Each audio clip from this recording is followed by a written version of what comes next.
Hello guys, welcome to Happy Streamers channel. Hope you're doing well. In this video, I'm gonna show you how to connect your screen mirror Android phone to TV for free. So guys, at first you need to go to your Play Store.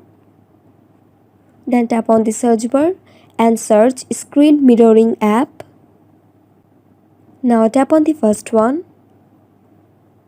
Now you have to install this app.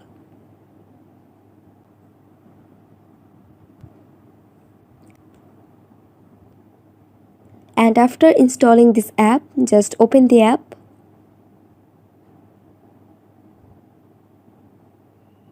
Tap on Get Started. Tap on Allow Permissions. Tap on Allow. Now tap on Screen Mirroring. Now tap on Continue Mirroring and turn on the Screencast option. And then here you will find your TV's name and you have to select the name, and then your device will be connecting with your TV, and then your device wirelessly mirroring to your TV anything you do on your mobile. So guys, that's it. That's how you can do it. So guys, I hope this video was helpful to you. If it was, then please give a thumbs up and hit the subscribe button. And thanks for watching the video.